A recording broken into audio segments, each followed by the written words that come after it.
car de temps à autre il lui arrive de commettre l'irréparable. Et bien avec Jean-Michel Bazir qui le découvre, il est le mieux parti, alors que Quilon du Châtelet a esquissé une petite faute qui le contraint à rendre des mètres. Comme il effectue une rentrée, ce sera extrêmement compliqué. Pendant ce temps, Punchy, le staccadoviste, est en tête, le numéro 13 Casac Rouge, avec à son extérieur Quid de Chahin, et puis Quinoa du Gers avec Dominique Lochneux. Casac Rouge à l'extérieur qui est très bien parti. On notera que Pomerol de Lomac, le numéro 2, est en 4e position, accompagné par Rodrigo Jet, le numéro 3, Casac Bleu. Paris au fort. En ce qui concerne QWERTY, il a assuré les premiers mètres, et Nicolas, on retrouve à l'arrière du peloton, mais ça c'est normal, Rêve de Belève, car c'est un attentiste.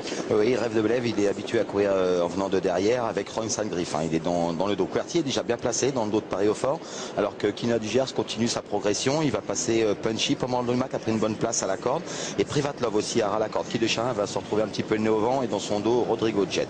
Voilà, il va peut-être y avoir un relais. Pour l'instant, c'est Quinoa du Gers qui a l'avantage, alors qu'il reste désormais top. Moins d'un tour de piste à parcourir. Punchy est toujours deuxième. Paris au fort ramène QWERTY dans son sillage. Paris au fort, c'est la Casaque Blanche, le trotteur le plus riche au départ de cette épreuve, vainqueur de Critérium des 5 ans dans son sillage. QWERTY et Jean-Michel Bazir, Casaque l'évêque. Voilà Punchy qui se décale du sillage de Quinoa du Gers. Paris au fort est toujours en 3e épaisseur. QWERTY le suit. Quid de Chahin, Casaque Bleu, un très bon parcours. Il est 5e pour l'instant, avec également Pomerol de Lomac. Puis nous avons ensuite Rodrigo Jet qui attend son heure.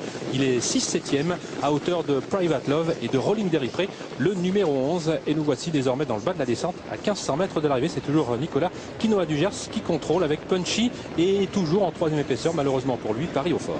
Oui, c'est vrai que Jean Boileau a voulu ressortir de la corde pour pas être resté dans le dos de Quinoa du Gers. Ça contrarie un petit peu les plans de Christian Bijon, parce qu'on voit que son cheval est assez froid, mais il arrive à prendre la tête quand même. Donc Punchy maintenant se retrouve le nez au vent, et QWERTY va venir se placer, à mon avis, aux abords du dernier kilomètre. Oui, Jean-Michel Bazir qui va devoir accélérer maintenant pour tenter de dépasser Punchy, pour ne pas rester en 3e épaisseur. Ça va toujours assez bien pour Paris au fort, le numéro 14 qui aborde la montée légèrement détaché du reste du peloton. Nous retrouvons Quinoa du Gers côté corde qui est débordé maintenant légèrement par Punchy au centre, et QWERTY toujours en 3e épaisseur. Sur une 3e ligne, Pomerol de Lomac, Quid de Chahin, et à l'extérieur Roxane Griff. Et dans le dos de Roxane Griff, on ne l'aperçoit pas maintenant parce que nous avons un gros plan sur Paris au fort, et bien il y a Rêve de Belève. Attention à lui, on connaît sa pointe de vitesse finale. Les choses vont commencer à être de plus en plus sérieuses, Nicolas. Oui, c'est vrai que Jean-Mi est toujours en 2e épaisseur, le nez au vent, mais Roxane Griff avait pris son dos, et Rêve de Belève la suit.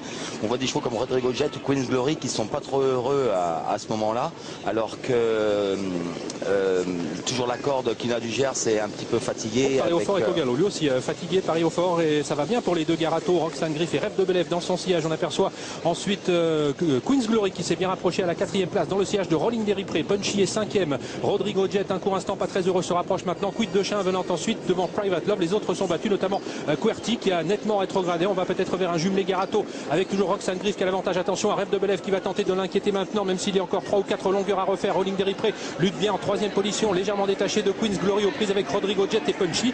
C'est la pouliche, la jument qui va s'imposer. Roxane Griff devant Rêve de Belève, jumelé Garato. La 3e place va revenir à Queen's Glory qui finit fort aux prises avec Rodrigo Jet qui va peut-être l'inquiéter. Non, Rodrigo Jet ne sera que 4e, et peut-être Quid de Chahin 5e, le numéro 6 devant Punchy et Rolling Deripré.